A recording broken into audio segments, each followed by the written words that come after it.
สำหรับเจ้าวันนี้ก็เป็นของเจ้าวันที่14กุมภาพันธ์พุทธศักราช2561ในช่วงเวลายามเจ้าของวันพุธทุกๆสัปดาห์เวลา5ของเฮาคณะเดียวกันก็ปรากฏว่าไปเกิดขึ้นเป็นของคริสตศาสนาหรือว่าพี่น้องคณะศรัทธาหมู่เจ้าคริสต์ทั้งหลายที่ได้เปิ้นถือปฏิบัติเป็นธรรมเนียมประเพณีของเปิ้นมาโดยตลอดที่นี้ที่ได้อู้ถึงนั่นก็เพราะว่ามีประวัติความเป็นมาในวันนี้ให้บรรดาท่านทั้งหลายได้รับรู้รับทราบเหตุสักเล็กน้อยเพื่อที่จะได้รู้ว่าวันวาเลนไทน์นั้นวันแต่มันเป็นมาอย่างใดและความฮักของเปิ้นกับความฮักของหมู่เฮาเจ้าพุทธนั้นเป็นความฮักแบบไหนทั้งนี้ก็เพื่อที่จะได้นำเอาหลักธรรมคำสอนในต่างพระพุทธศาสนาเจ้าพุทธนั้นเป็นความฮักแบบไหนทั้งนี้ก็เพื่อที่จะได้นำเอาหลักธรรมคำสอนในต่างพระพุทธศาสนาเจ้าพุทธนั้นเป็นความฮักแบบไหนทั้งนี้ก็เพื่อที่จะได้นำเอาหลักธรรมคำสอนในต่างพระพุทธศาสนาเจ้าพุทธนั้นเป็นความฮักแบบไหนทั้งนี้ก็เพื่อที่จะได้นำเอาหลักธรรมคำสอนในต่างพระพุทธศาสนาเจ้าพุทธนั้นเป็นความฮักแบบไหนทั้งนี้ก็เพื่อที่จะได้นำเอาหลักธรรมคำสอนในต่างพระพุทธศาสนาเจ้าพุทธนั้นเป็นความฮักแบบไหนทั้งนี้ก็เพื่อที่จะได้นำเอาหลักธรรมคำสอนในต่างพระพุทธศาสนาเจ้าพุทธนั้นเป็นความฮักแบบไหนทั้งนี้ก็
ศาสนาไปประยุกต์ใช้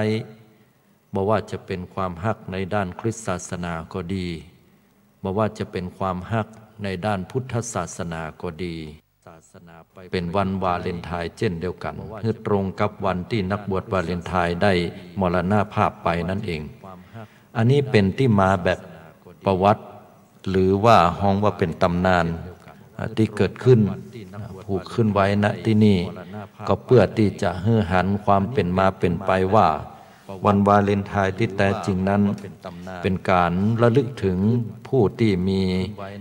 ส่วนร่วมหรือต่อต้านต่อสู้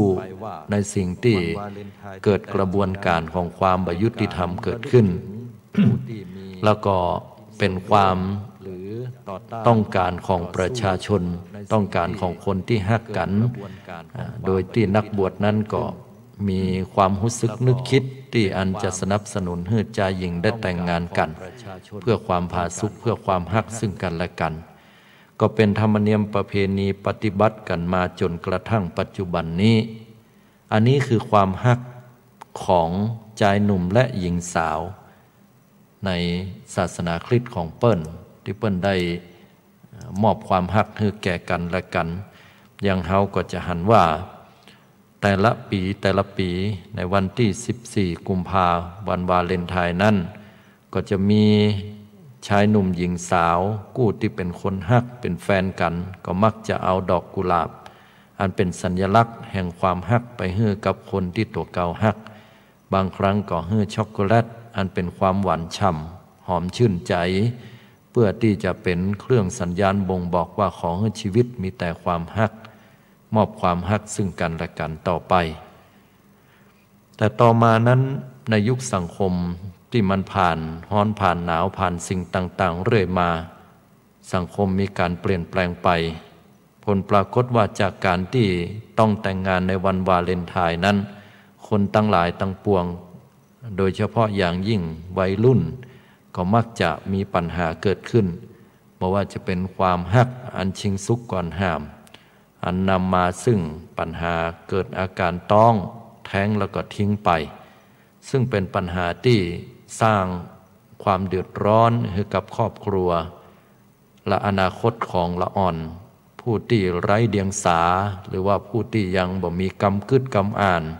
อย่างที่จะตัดสินใจได้ฉะนั้นแล้ว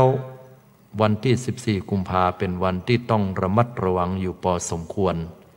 คือจะต้องมีสตินะบอกว่าจะเป็นคู่ฮักอันเป็นคู่ฮัก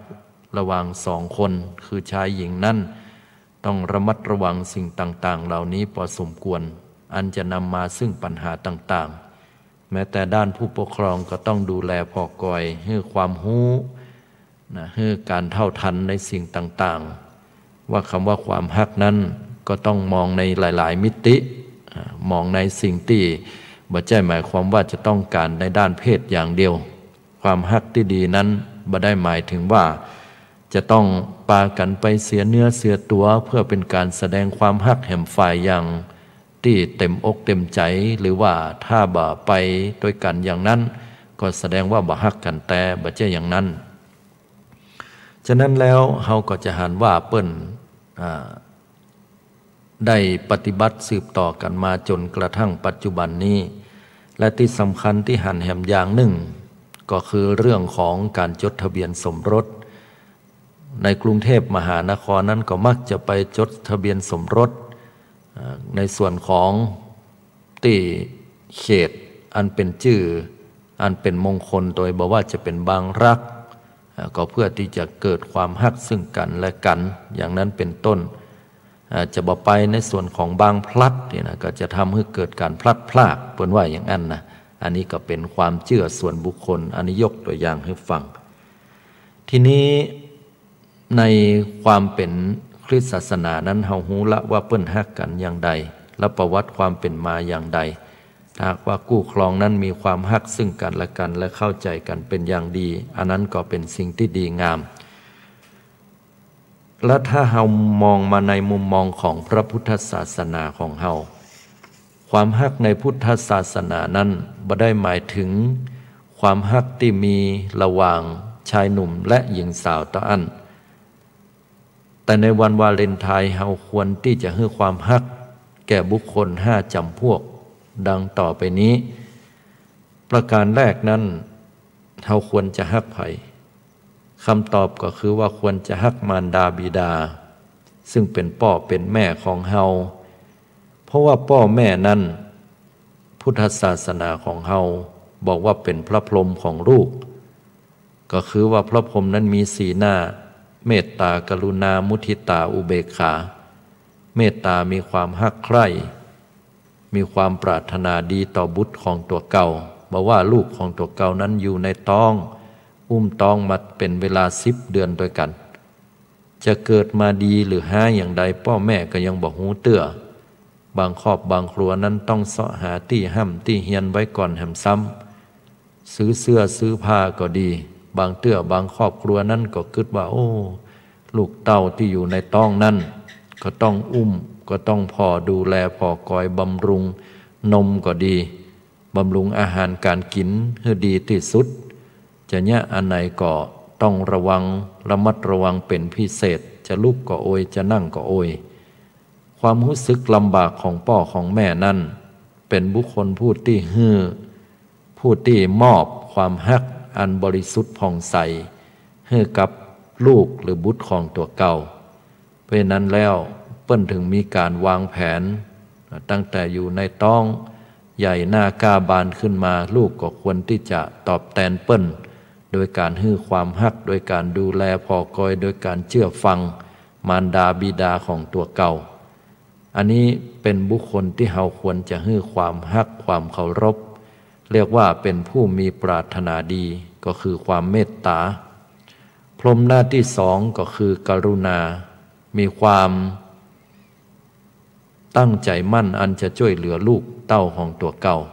บ่ให้ตกทุกข์ได้ยากยามใดตกทุกข์ได้ยากพ่อแม่ก็จะเข้าไปช่วยเหลือเกื้อกูลอันนี้เป็นความฮักความปรารถนาดีมุทิตาพลอยดีอกดีใจเมื่อลูกตัวเก่านั้นเจริญจากละอ่อนเป็นวัยรุ่นจากวัยรุ่นก็มาเป็นวัยผู้ใหญ่ที่จะต้องมีครอบมีครัวแต่งการแต่งงานก็เป็นความปิติยินดีลูกเต้าเหล่าหลานได้หน้าที่การงานเจริญรุ่งเรืองก้าวหน้าไปพ่อแม่ก็เกิดความปิติยินดีเรียกว่ามุทิตาและอุเบกขาในยามที่ลูกเต้าจะต้องสูญเสียจะต้องได้ออกจากการจากงานก็ดีต้องเป็นหนี้เป็นสินหรือล้มลงมาในกิจการงานอันใดพ่อแม่ก็บ่ซ้ำบ่เติมกับวางเป็นอุเบกขาและพลอยที่จะให้คำปรึกษาหารือให้ความฮักความเมตตาอยู่ตลอดอันนี้เรียกว่ามารดาบิดาผู้ที่ให้ความฮักแก่เฮาก็ควรจะให้ความฮักตอบเปิ้นบุคคลที่2ที่เฮาควรที่จะให้ความฮักในวันวาเลนไทน์และตลอดไปนั้นก็คือภริยาหรือว่าคู่ครองของเฮาหรือจะห้องแหมอย่างว่าเมียถ้าเป็นพ่อใจก็สามีหรือว่าผัวเนาะบอกว่าไม่ยิงจะต้องให้ความฮักกับพ่อใจอันได้แก่สามีหรือว่าภริยาจะต้องให้ความฮักแก่คู่ครองตัวเก่านั้นได้แก่สามีไม่ยิงจะให้ความฮักแก่พ่อใจหรือพ่อใจจะให้ความฮักแก่ไม่ยิงก็ดีการใช้ชีวิตคู่นั้นอย่าลืมว่าอันยังก็ตามที่เกิดขึ้นบอกว่าดีว่าหายโดยเฉพาะเรื่องหายที่เข้ามาในชีวิตประจำวันเราจะต้องใจเย็นๆก่อนเอาน้ำเย็นลูบหน้าจะไปฟังเอะอะโวยวายอู้จาด่าทอกันโดยเฉพาะ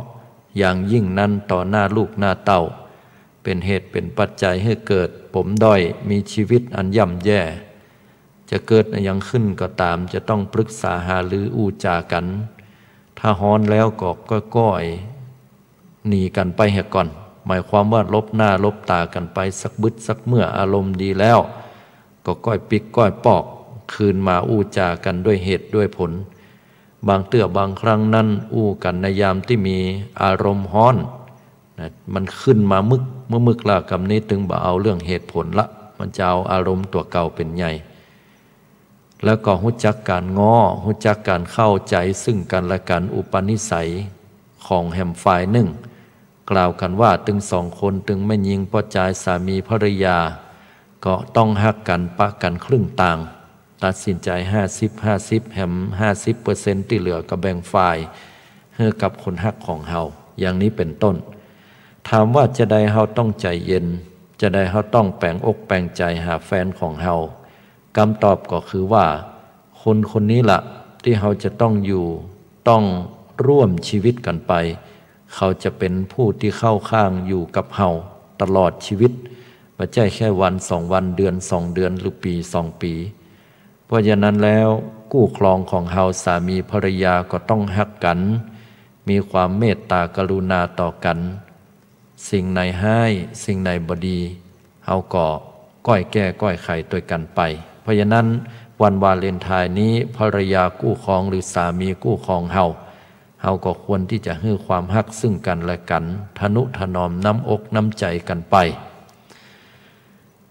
ความฮักบุคคลประเภทที่3นั้นก็คือครอบครัวและญาติพี่น้องคำว่าครอบครัวและญาติพี่น้องในที่นี้นั่นก็คือผู้ที่การตวยกันมาก็ดีหรือว่าผู้ที่สนิทชิดเชื้อคุ้นเคยกันในที่นี้จะอธิบายให้ฟังว่าครอบครัวและญาติพี่น้องเนี่ยเป็นผู้ที่จะช่วยเหลือเกื้อกูลแก่เฮาได้ในยามที่เฮาตกทุกข์ได้ยากบ่ม่วนอกบ่ม่วนใจก็ดีเกิดปัญหาชีวิต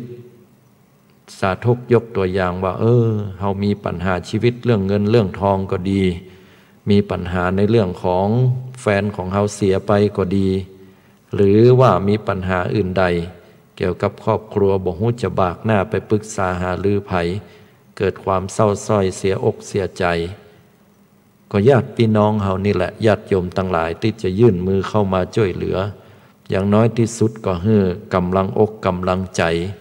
คำปรึกษาหารือที่ดีที่สุดต่อเฮาญาติในทางพระพุทธศาสนานั้นมีอยู่2 เบื้องเฟื่องฝ่าย2 อย่างด้วยกันอย่างแรกนั่นก็คือญาติโดยสายโลหิตญาติโดยสายโลหิตนั้นกล่าวกันว่าคือบุคคลผู้ที่การตวยกันมาเป็นพี่เป็นน้องกันอันนี้โดยสายโลหิตโดยแต่บุคคลเหล่านี้จะใดเหี่ยก็ตามก็เป็นพี่เป็นน้องกันออกมาก็จะต้องฮักใคร่ยินแปลงกันมีปัญหาอันใดเกิดขึ้นก็จะได้ช่วยเหลือเกื้อกูลและเป็นกำลังอกกำลังใจให้กันเงินทองก็ดีอันยังก็ดีวิตขาดก็ล้นหากันแต่หลายๆคนก็บอกว่าญาติพี่น้องที่เกิดมาด้วยกันแล้วนั้นเปิ่งปะเปิ่งปาอาศัยกันบ่ค่อยได้อันนี้ก็มีเหมือนกันบางครอบครัวเนาะเป็นธรรมดาเหมือนกันนะบางบางครั้งก็จะสังเกตได้ศรัทธาญาติโยมว่าครอบครัวไหนก็ตามเป็นครอบครัวใหญ่ที่เปิ้นอยู่รวมกันโดยพ่อแม่ลูกมีกันหลายคนแล้วก็แต่ลูกแต่ละคนนั่นก็มีครอบครัวอยู่ด้วยกันเฮาก็มักจะหันว่าเปิ้นมักจะมีการพิษหัวกันบ่เข้าใจซึ่งกันและกันอยู่พอสมควรอันนี้ก็บ่ใช่เป็นเรื่องแปลกอะไรหยังเพราะว่าความคุ้นเคยกันนักล้ำไปเนี่ยก็จะนำมาให้คำว่าความเกรงอกเกรงใจต่อกันนั้นมันบ่มีมันหายไปแล้วก็เป็นที่มาของคำว่าปัญหาการทะเลาะเบาะแว้งกันมีปากมีเสียงบ่ม่วนงันสันเล่าแต่ลองสังเกตไปว่าครอบครัวไหนก็ตามที่แยกกันไปอยู่ลูกเต้าเราหลานแยกกันไปเหลือเหี่ยคนหนึ่งดูแลพ่อดูแลแม่เมินไหนเดือนจีปีหนึ่งก็ดีมาปะกันเหี่ยเตื้อหนึ่งครอบครัวนั้นอย่ามาฮักกันแต่ว่าอยู่ที่ไกลก็โทรหากันไลน์หากันกู้วันอันนี้ก็เพราะว่าบ่ได้ใช้ชีวิตร่วมกันอยู่ใกล้กันความเกรงอกเกรงใจกันก็ดีหรือว่ากระทบกระทั่งกันด้วยกายวาจาก็บ่มีซึ่งกันและกันหรืออาจจะมีน้อยแต่ก็บ่ได้หมายความว่าคนที่เปิ้นอยู่ด้วยกันตลอดครอบครัวใหญ่นั้นจะพิษเถียงกันโดยทุกๆครอบครัวก็บ่ใช่บางครอบครัวเปิ้นก็มีความเข้าอกเข้าใจซึ่งกันและกันดี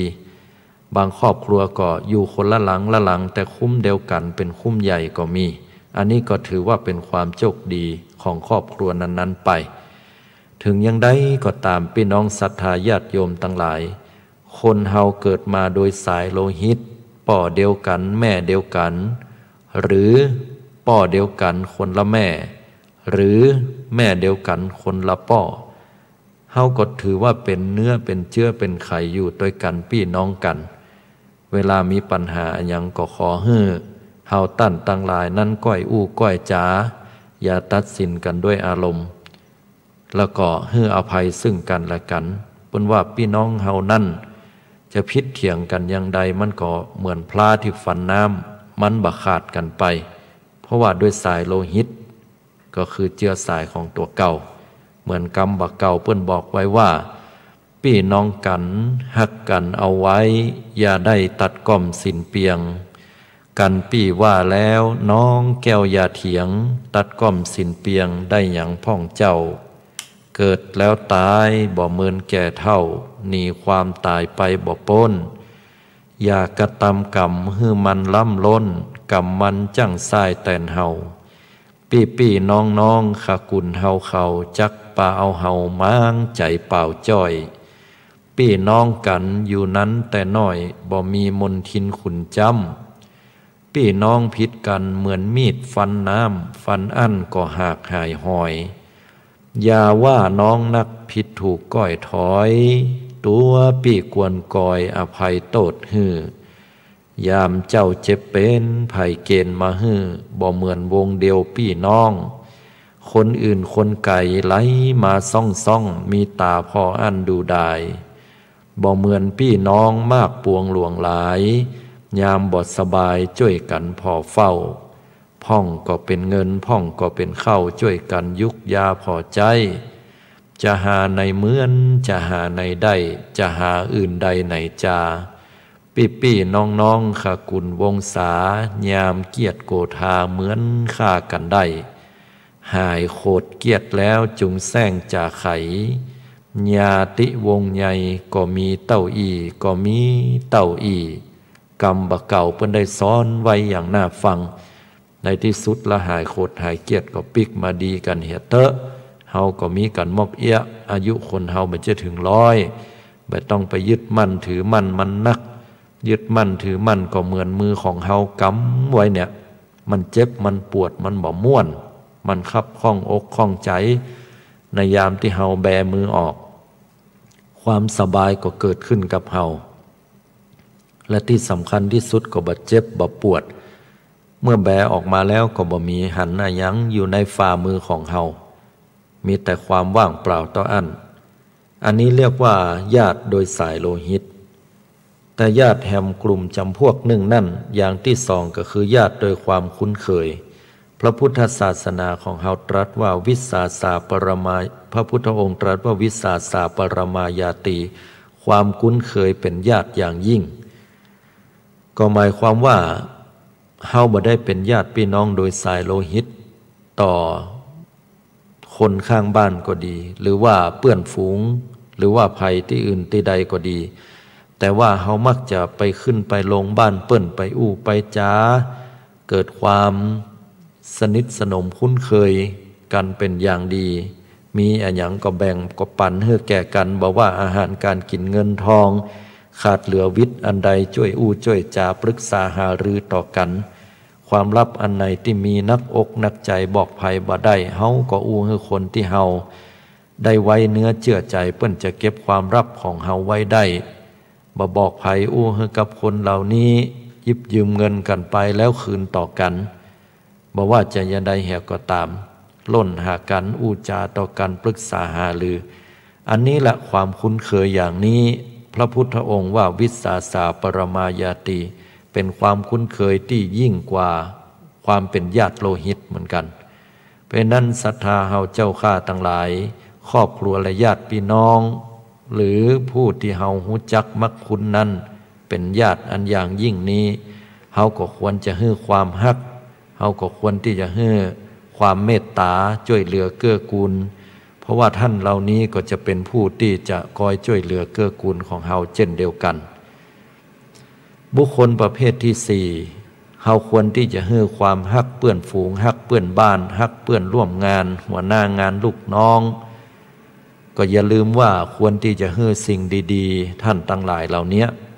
เพราะว่าเปื้อนฝูงของเฮาก็จะต้องได้คบได้หาสมาคมกันมีการมีงานอันใดวิดขาดเขาก็จะได้แนะนำเปื้อนฝูงเนี้ยหรือเปื้อนข้างบ้านคนข้างบ้านเฮามีอะไรยังก็จะเอิ้นหากันมีการมีงานบางเตื้อกินแขกแต่งงานทรงสการตานคาบ ยามที่เฮาบัดสบายยามที่เฮาเป็นเว้ยนั่นน่ะข้างบ้านเปิ้นได้ยินเปิ้นก็จะปากันลุกเปิ้นจะปากันมาพอมีรถมีลาช่วยกันขับไปส่งหงยุกหงยาในยามค่ำยามคืนตีหนึ่งตีสองก็ดีหรือแม้แต่เพื่อนร่วมงานกันต้องมีความสมัครสามัคคีมีความฮักให้กับเพื่อนของเฮาเอื้อเฟื้อเผื่อแผ่ช่วยเหลือเกื้อกูลในด้านคำปรึกษาบปิดบังบ่อำพรางไว้ในข้อมูลสิ่งที่จะเป็นประโยชน์ต่อเพื่อนให้ความเคารพฮักต่อหัวหน้างานให้ความฮักต่อลูกน้องของเฮาเสมอเหมือนกันบ่ฮักอันยิ่งอันย่อนกันไป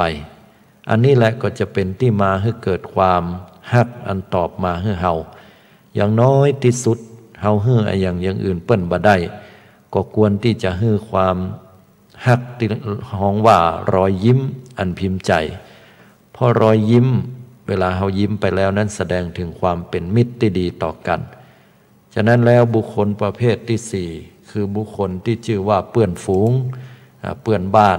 หัวหน้างานหรือว่าลูกน้องก็ดีเฮาก็ควรจะให้ความฮักแก่คนเหล่านี้เพราะว่าเฮาจะต้องได้ใช้ชีวิตประจำวันปะกันอันนี้เป็นสิ่งที่เฮาจะต้องมอบให้บุคคลประเภทสุดท้ายนั่นก็ได้แก่การมอบความฮักนั้นให้กับตัวเก่าของเฮาญาติโยมพุทธบริษัททั้งหลายคนเฮานั้นให้ความฮักสิ่งอื่นใด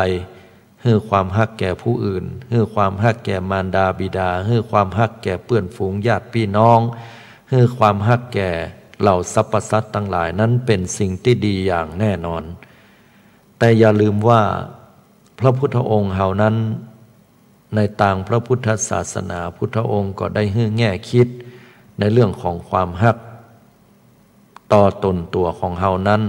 ได้กล่าวไว้อย่างสำคัญยิ่งข้อหนึ่งเหมือนกันตรัสไว้ว่า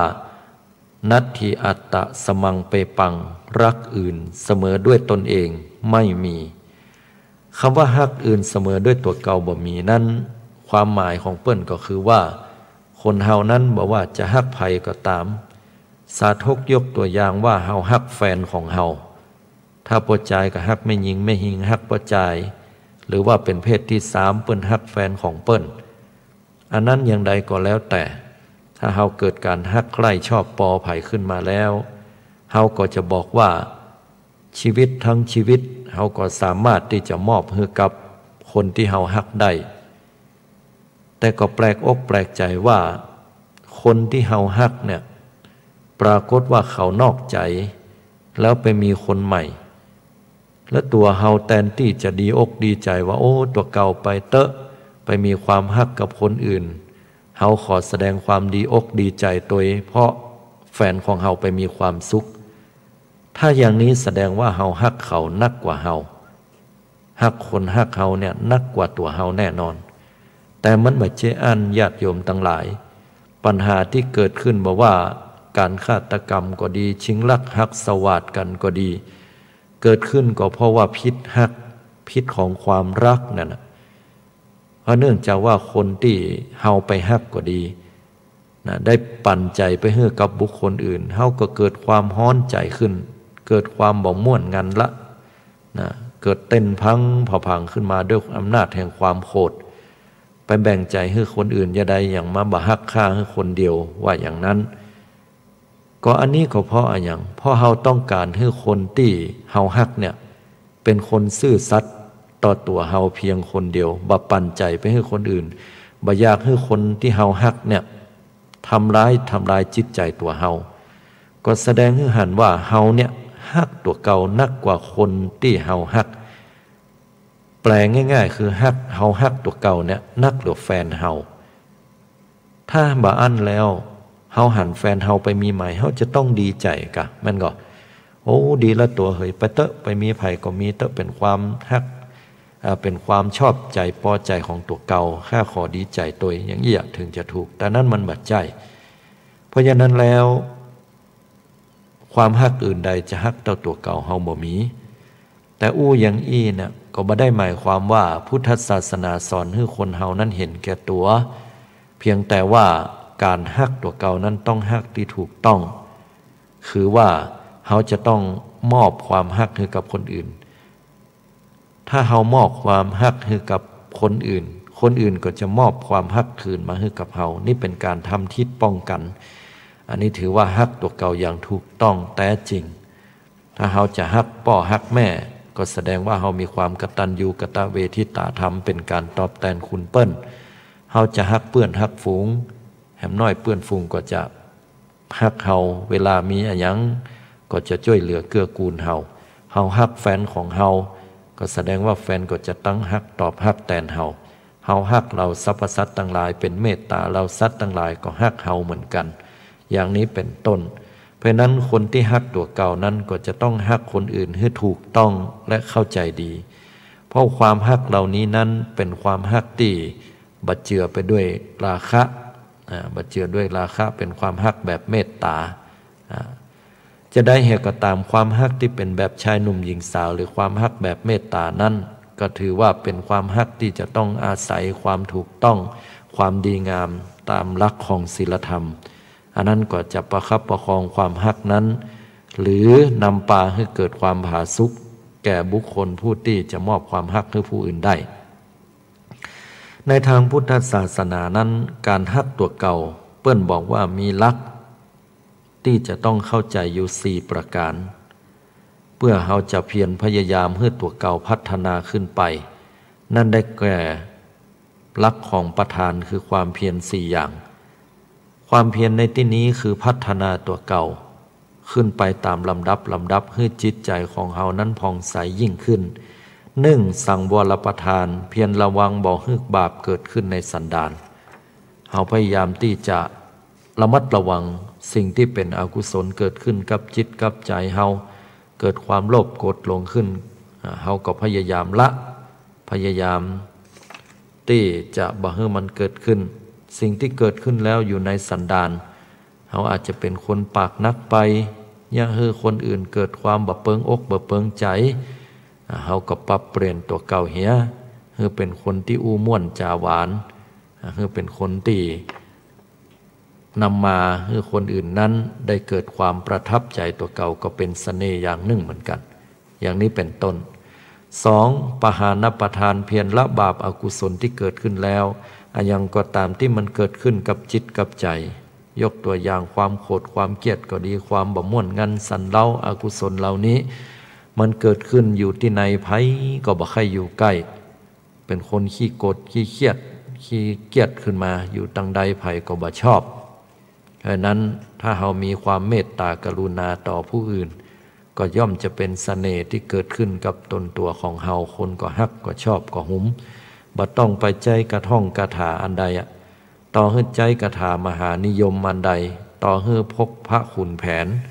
แต่ว่าเรายังเป็นคนปากนักปากสวกเรายังเป็นคนที่บ่มีความเมตตาต่อผู้อื่นต่อให้ห้อยพระเต็มคอก็ตามศรัทธาญาติโยมต่อให้มีกระท่องกระถามัดอกมัดใจเพียงใดก็ตามไผก็ตึงบ่ใครใกล้ถ้าเป็นคนบ่มีน้ำจิตน้ำใจเหียอูจาบ่ม่วนงันสันเล่าบ่ฮู้จักเสียสละเหียเป็นคนที่เห็นแก่ตัวอันนี้ล่ะไผก็บ่ใครใกล้ฉะนั้นแล้วอย่างที่เป็นบาปอกุศลเกิดขึ้นให้ละบ่อยๆพุทธศาสนาเปิ้นตรัสไว้พระพุทธองค์บอกว่าถ้าอากุศลความโลภโกรธหลงเนี่ยมันเกิดขึ้นกับตัวเธอแล้วพึงรีบดับอกุศลนั้นโดยเร็วเสมือนดังบุรุษผู้ถูกไฟไหม้ที่ศีรษะจะต้องรีบดับโดยเร็วฉันนั้นเปิ้นว่าอย่างนี้นะข้อต่อมาก็คือภาวนาประทานเพียรให้กุศลเกิดขึ้นในสันดานก็พยายามจะยะให้กุศลอันไหนสิ่งที่ดีงามเนี่ยเกิดขึ้นกับจิตกับใจของเฮาเนาะพยายามให้มันเกิดขึ้นอย่างก็ตามฝึกฝนเอานะสิ่งใดที่มันเป็นสิ่งดีสิ่งงามยกตัวอย่างง่ายๆว่าถ้าเฮาเป็นคนที่ย่าอย่างแล้วบ่มีสติอย่างเงี้ยอันนี้ก็เป็นอกุศลพอปล่อยจิตปล่อยใจไปตั้งอยู่ในความประมาทแต่ถ้าเฮามีเพียงแค่สติเกิดขึ้นด้านกุศลจิตมันก็เกิดขึ้นทันทีก็เป็นกุศลละถ้าเฮามีสติเกิดขึ้นเนี่ยนะฉะนั้นก็ฝึกฝนด้านสติของเฮาให้ดีจะยะอันยังก่อนที่จะยะจะอู้ก่อนที่จะ คิดอย่างเฮาก็ต้องมีสติและสุดท้ายอนุรักษณาประทานเพียรรักษากุศลที่เกิดขึ้นแล้วบ่ให้เสื่อมอย่างที่มันเป็นสิ่งดีงามเป็นบุญเป็นกุศลเฮาก็เนี่ยก็ทำสิ่งเหล่านั้นต่อไปเกยฮื้อตานรักษาศีลภาวนาก็ทำก็พัฒนาต่อกันขึ้นไปอันนี้ก็เรียกว่าเป็นการพัฒนาตัวเก่าให้เกิดความฮักแก่ตนตัวของเฮาอย่างถูกต้องและดีงามวันนี้อาตมาภาพมามาจาบรรดาศรัทธาญาติโยมเฮาตั้นตั้งหลายแล้วก็เป็นอันเสร็จสับเรียบร้อยไปในเรื่องของความฮักก็เป็นสิ่งที่เราจะต้องให้ความฮักในวันวาเลนไทน์ตามหลักพุทธศาสนาฮักแบบเมตตาฮักแบบกรุณาฮักแบบมุทิตาฮักแบบอุเบกขานะนั่นก็คือบุคคลที่ควรจะฮักคือมารดาบิดาสองก็คือภริยาสามีคู่ครองของเฮาสามครอบครัวญาติพี่น้องสี่เปื้อนฝูงเปื้อนบ้านเปื้อนร่วมงานผู้ที่เป็นลูกน้องก็ดีหรือห้าตนตัวของเฮานี่คือคนที่เฮาจะต้องให้ความฮักฉะนั้นแล้วศรัทธาญาติโยมในเนื่องในวันวาเลนไทน์ก็น้อมเจริญเจริญปอนเรียนเจิญบรรดาศรัทธาเฮาตั้นทั้งหลายมาให้ความฮักแก่บุคคลห้าประเภทห้าจำพวกดังนี้ญาติโยมทั้งหลายมาถึงในช่วงท้ายๆ0969125158ก็เจริญพรศรัทธาญาติโยมได้โทรเข้ามาอู้จาตักตายกันได้กับรายการใต้ร่มพระรัตนตรัยอาตมาภาพท่านอนาลโยได้นำเอารายการนี้ออกทุกๆวันพุธเวลา 5 นาฬิกาถึง 6 นาฬิกาในยามเช้าเพื่อปลุกให้ตั้นทั้งหลายนั้นได้ตื่นจากความลับไหลมาฟังน้ำฟังธรรมนำเอาสิ่งที่ดีๆงามๆให้เข้าสู่จิตใจของเฮานำเอาไปปรับใจในชีวิตประจำวันของเฮาวันนี้ก็นำเอาเรื่องของวันวาเลนไทน์วันแห่งความฮักซึ่งเฮาก็จะหันว่ามีบรรดาลูกหลานวัยรุ่นหนุ่มสาวนั้นได้ฮักได้มอบความฮักให้แก่กันเฮาอาจจะบ่มีดอกกุหลาบบ่มีช็อกโกแลตอันหวานฉ่ำหอมชื่นใจไปมอบให้กับคนฮักเฮาแต่เฮามีเมตตากรุณามุทิตาอุเบกขาความฮักที่ดีงามเพื่อแผ่ให้แก่คนและสัตว์ทั้งหลายดังที่กล่าวมาแล้วนั้นตัวยฉะนั้นก็เจริญพรโทรเข้ามาอู้จากันได้ในช่วงท้าย0969125158โทรกันมาอู้จากันได้เน้อฟังที่ไหนฟังชัดเจนดีก็พี่น้องศรัทธาเฮาเจ้าข้าก็โทรมาอู้มาจากันได้ศรัทธาญาติโยมทั้งหลายในช่วงเวลาท้ายๆนี้นั่นก็ฝากให้ท่านทั้งหลายนั้นได้พิจารณาได้นำเอาหลักธรรมคำสอนในไปปรับใจในชีวิตประจำวันของเฮาให้เกิดความผาสุกให้เกิดความสุขสวัสดีสังคมโลกนี้จะเป็นสังคมที่น่าอยู่จะเป็นสังคมที่ก็เกิดความเมตตากรุณาปราณีต่อกันก็โดยอาศัยความฮักและความฮักนั้นจะเป็นความฮักที่ดีงามเมื่อเป็นความฮักอันประกอบไปด้วยเมตตากรุณา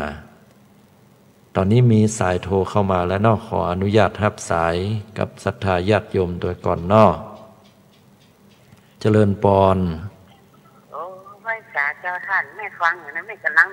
นึ่งเข้าจะไปวัดนะเจ้าวันเนี้ยอ๋อนึ่งเข้าไปวัดวันนี้เป็นวันศีลเนาะโยมเนาะอยู่ตังใดจ้าวันนี้เป็นเดือนดับหมูนเนาะแม่นละอยู่ตังใดจ้าเนี่ยปากกล้วยสุพรรณเจ้าฟังตลอดเจ้าอ๋อปากกล้วยสุพรรณเนาะฟังตลอดเนาะโอ้อนุโมทนาฟังพูดโดนกูองค์อ่ะฟังเก้าหกห้องยังห้องเนี่ยฟังข่าวห้องเนี่ยนะแม่นละสลับกันไปได้ความรู้เนาะเจ้าแต่ละตนแต่ละองค์เพิ่นก็ได้แนวนำความรู้ในทางพระพุทธศาสนาเหตุการณ์ปัจจุบันมาประยุกต์ใจบอกกล่าวเฮาได้เจ้าฟังชัดเจนชื่นอกชื่นใจเป็นบุญนะเจ้าใช่ละเนาะวันนี้วันวาเลนไทน์จะไปมอบดอกไม้ให้ไผก่อดอกไม้อ่ะบาลังเอาวันนี้ดอกไม้เขาอ่ะอันจ้ะเอาดอกไม้ไปไหว้พระเจ้าดีกว่าได้เจ้าดอกไม้ไปไหว้พระเจ้าให้แก้วทั้ง3แก้วแม่นละได้บุญได้กุศลเนาะ เจ้าแต่อย่าไปลืมเอาดอกไม้แห่งความฮักมอบเพื่อแก่สรรพสัตว์ทั้งหลายแก่เรามนุษย์ทั้งหลายสัตว์ทั้งหลายตัวเนาะจะได้เกิดความผาสุกเนาะอนุโมทนาไหว้กับวัดว่าไหว้หลายที่นะเจ้าในวัดเพิ่นมีของที่ไหว้นะเจ้าดีละอนุโมทนาสาธุตัวโชคดีโชคดีเนอะอนุโมทนาที่โทรมาเนาะสาธุสาธุอันนี้ก็พี่น้องคณะศรัทธาตังปักกล้วยสุพรรณเนาะได้โทรมาอู้มาจ๋าวันนี้ก็เป็นวันศีลตัวนะวันศีลดับหนเปิ้นก็จะได้ไปวัดไปว่าบัดเดี๋ยวนี้ก็เวลา5:50 น.พี่น้องศรัทธาญาติโยมที่อยู่ตามใกล้ตามหิมจิมไกลหรือติไกลออกไปได้ฟังรายการสถานีวิทยุไตรร่มพระรัตนตรัยที่กำลังจัดรายการอยู่นี้จะโทรมาอู้มาจ๋าโทรเข้ามาอู้จ๋าว่าวันนี้จะได้มอบความฮักให้กับไผอย่างใดไปวัดไปวาก่อหรือว่ามีกำกึดกำหันนันใดจะโทรเข้ามาถามสิ่งไหนที่อาตมาภาพจะได้ตอบเป็นเรื่องเกี่ยวกับธรรมะปัญหาชีวิตปัจจุบันนั้นจะเอาธรรมะมาตอบให้ศรัทธาญาติโยมก็น้อมเรียนเจริญพรกันได้หรือว่าจะโทรมาเพื่อถวายกำลังอกกำลังใจก็สามารถโทรกันเข้ามาได้อันนี้ก็ขออนุโมทนากับบรรดาศรัทธาญาติโยมตั้งหลายไว้ณที่นี่ตัวเนาะวันนี้เป็นวันศีลวันธรรมพี่น้องศรัทธาก็ปากันกะเกียมดอกไม้ธูปเทียนมาลาของหอมต่างๆเพื่อที่จะไปไหว้พระนพธรรมเพื่อที่จะไปวัดไปวาไปสักการะแด่พระรัตนตรัยทรงเข้าจังหันตุเจ้าพระเนนก็เป็นนาบุญยิ่งก็ถือว่าเฮาได้ฮักตัวเก่าเพราะเฮาได้นำเอาบุญกุศลมาชำระล้างจิตใจของเฮานำเอาหลักธรรมคำสอนที่พระสงฆ์องค์เจ้าเปิ้นจะได้กล่าวสมโภชนียกถาก็ดีเทศน์ให้เฮาก็ดีได้ฟังนั้นจะได้เอามาชำระจิตใจของเฮาให้ผ่องใสบริสุทธิ์สะอาดฉะนั้นก็ถือว่าเฮาเป็นบุคคลผู้ที่ฮักตัวเก่าฮักตัวเก่าถึงได้นำเอาซึ่งบุญเนี่ยเข้ามาสู่จิตสู่ใจของตัวเฮาด้วยอนุโมทนากับศรัทธาญาติโยมเฮาเจ้าข้าทุกท่านทุกคนณที่นี้ตัวเนอ096-912-5158บางคนบางท่านก็ว่าโอ้ฟังบัตรตันหรือว่าจดบัตรตันเนาะหมายเลขโทรศัพท์นี้ก็จดไว้ศรัทธาญาติโยมบ่ได้ปะกันรู้สึกว่าประมาณกับ2 อาทิตย์นะ2 อาทิตย์ด้วยกันก็ติดธุระไปต่างจังหวัดด้วยก็เลยบ่ได้ปะกับศรัทธาญาติโยมมาในสัปดาห์นี้ก็มาจัดรายการเป็นปกติก็รู้สึกว่าศรัทธาเปิ้นก็คิดว่า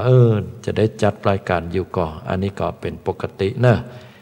ทุกๆเจ้าวันพุธเวลา5 นาฬิกาถึง6 นาฬิกาอรศรัทธาญาติโยมเฮาตั้นตั้งหลายกุศลผลบุญที่เกิดขึ้นนี้ก็เป็นหน้าบุญแก่ศรัทธาเฮาเจ้าข้าภัยที่ได้ได้จาได้โทรเข้ามาจะถามปัญหาอย่างต่างๆอย่างใดก็เจริญพรได้มาแหมเบอร์1ละขออนุญาตรับสายเนอะเจริญพรนมัสการเจ้าโทรมาจากที่ไหนคุณโยมย้ายอยู่สันขี้เล็กอันเวียงกาหลงเวียงกว่าเป้าเจ้าสันขี้เล็กเวียงกาหลงเนาะเจ้าตังปุ้นนี่บัดเดียวนี้ถ้าจะฮ้อนเหมือนกันนะฮะก็ว่าเย็นไหมหนาวแหละเจ้าหนาวเมื่อเจ้าหนาวตังเพนี่เมื่อเจ้าเย็นเนอะตังละปุนเชียงใหม่นี่นะข้ามดอยนางแก้วไปลัดลงตังแม่ขจานในตึงเย็นพ่องนั่นนะวันนี้เป็นวันศีลวันธรรมเนาะจะได้ไปวัดไปวาก็จ้าวันนี้จ้ะเห็นมันไปเนาะตักบาตรนอกบ้านนะเจ้าตักบาตรนอกบ้านเนาะแล้ววันนี้เพิ่นว่าเป็นวันอย่างว่าวาเลนไทน์วันความฮักอีกเฮาวันเลทายแม่นละอันนักยายโทรหาอาจารย์วันแห่งความรักโทรมาวันความฮักอีบอกกำลังจะบอกฮักคนตั้งหลายเนาะยายสอบอาจารย์ถ้าออกมันพูดยายทุกครั้งทุกวันอนุโมทนาสาธุตัวเนอะเจ้านมัสการเจ้าโชคดีอยู่ดีมีสุขในวันวาเลนไทน์ละวันต่อไปเนาะ เจ้าเจริญพรขอบคุณเจ้านักที่โทรมาเนอญาติโยมพุทธบริษัททั้งหลายขอให้บุญกินบุญตานกุศลที่เฮาได้ทำนุบำรุงพระศาสนาก็ดีความฮักที่เฮาเผื่อแผ่ให้กับบรรดาเหล่าสรรพสัตว์ทั้งหลายก็ดีอันนี้ก็จะนำพาให้สังคมโลกมีแต่ความสุขสวัสดิ์พิพัฒนมงคลได้ความฮักของพระพุทธเจ้าเนี่ยพระพุทธองค์ทรงตรัสไว้ว่าเฮาฮักราหุลอย่างใดเฮาก็ฮักพิมพาอย่างอั้นเฮาฮักพิมพาอย่างใดเฮาก็ฮักอานนท์พุทธอุปถากของเฮาอย่างอั้นเฮาฮักอานนท์อย่างใดเฮาก็ฮักเทวทัตอย่างอั้นซึ่งเทวทัตเป็นผู้หมายปองร้ายแก่พระพุทธเจ้าพุทธองค์ก็ทรงมีความฮักแก่เหล่าสัตว์ทั้งหลายบอกว่ามนุษย์และสัตว์ทั้งหลายก็เท่าเทียมเสมอกันอันนี้เป็นความฮักที่บริสุทธิ์ผ่องใสนะเพราะฉะนั้นความฮักเกิดขึ้นที่ใดแล้วอันเป็นไปโดยความฮักที่ถูกต้องดีงามก็จะนำพาซึ่งเกิดความผาสุกเกิดความดีงามในสังคมนั้นๆแก่สังคมโลกของเราได้มาถึงช่วงท้ายๆและเนอศรัทธาญาติโยมทั้งหลายอาตมาภาพนะก็ได้นำเอารายการใต้ร่มพระรัตนตรัยมาถึงช่วงเวลานี้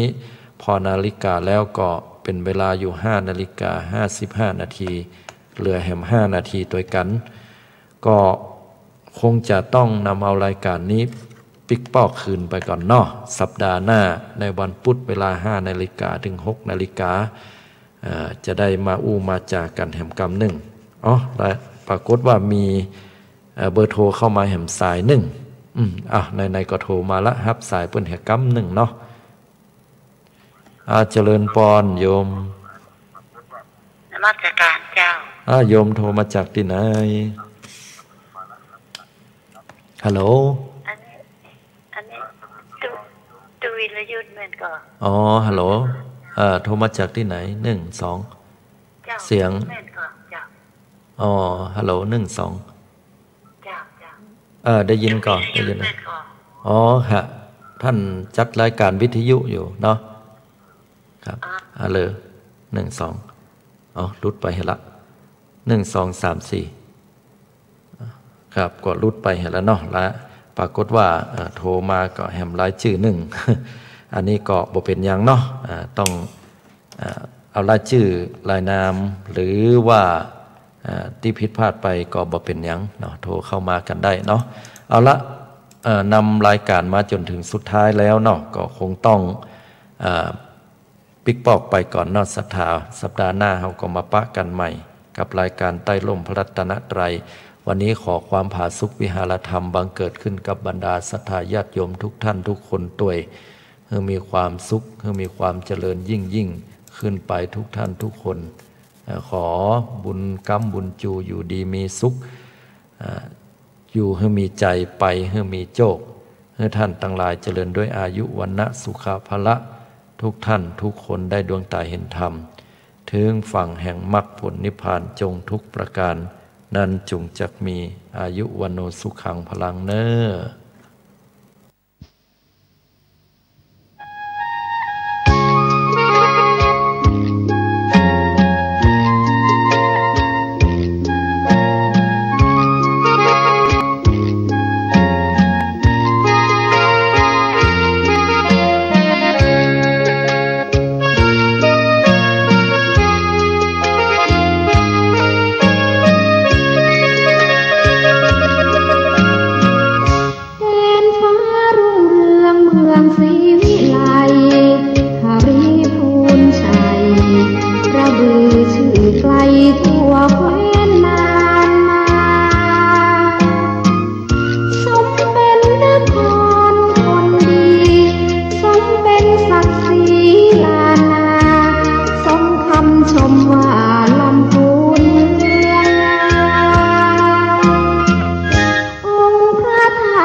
ท่านกำลังติดตามรับฟังสถานีวิทยุกระจายเสียงพระพุทธศาสนาแห่งชาติและสังคม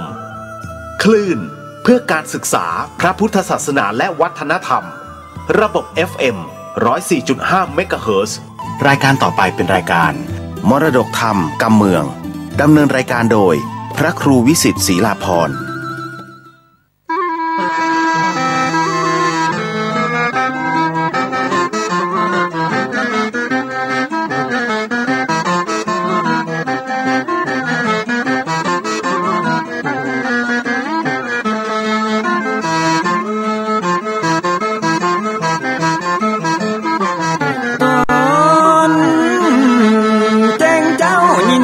ไก่ขันก่อนพี่ตะวันจะขึ้นขอบฟ้า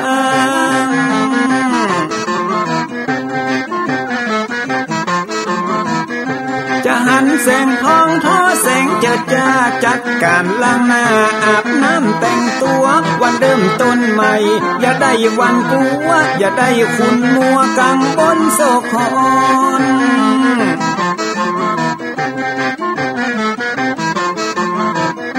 อย่าเอาน้ำคุณมาขังคนอย่าเอาน้ำฮ้อน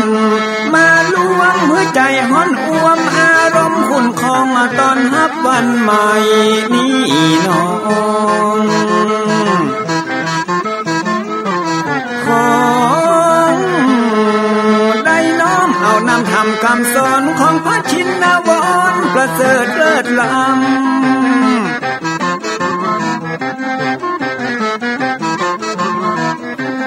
จุงจิตใจฮือออกจากธรรมบ่ฮือด่างดำโศกเศร้ามัวมองแสงแห่งธรรมะนั้นเป็นแสงทองส่องใจเรื่องร้องตึงวันคำเจ้า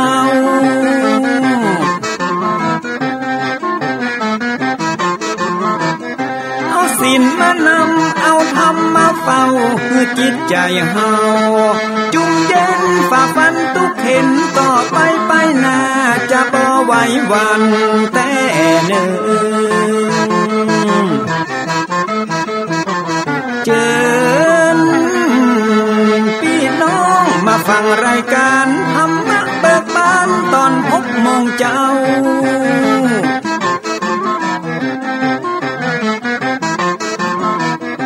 ฟังธรรมปื้นเมืองอันเป็นแบบเบาท่านพระครูวิสิทธิ์ศรีลาภรณ์ตั้งใจเจ้าคณะตำบลป่าแดดนอนในเจ้าอาวาสวัดวังสิ่งคำตนนี้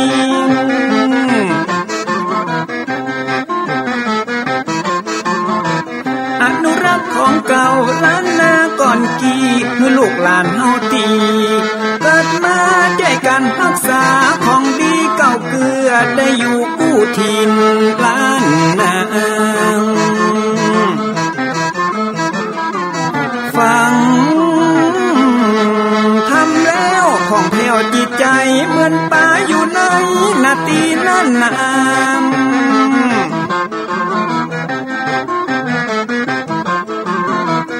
เหมือนไม้สลีอันมีไม้กำเหมือนเสืออยู่ธรรมดงดอยคุณเขาสุขของมนุษย์ยิ่งใจหมู่เฮาสุขที่ได้เอาธรรมะห่มตุ้ม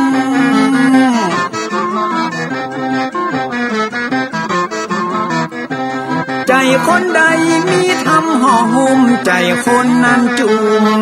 ใจบ้านเหมือนอยู่วิมานเวียงวังจันแก้วบ่มีในเต้าแล้วน้อง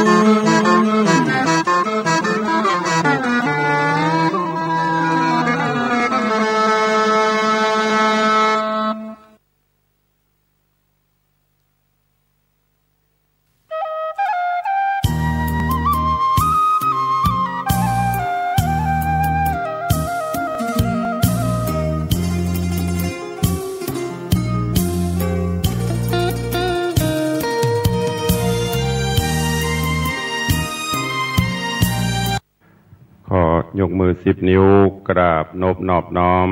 อย่างพระติรัตนะเกี่ยวเจ้าตั้ง3 ประการอันมีพระพุทธพระธรรมพระสงฆ์อันเป็นสรณะที่เปิงตีเคารพ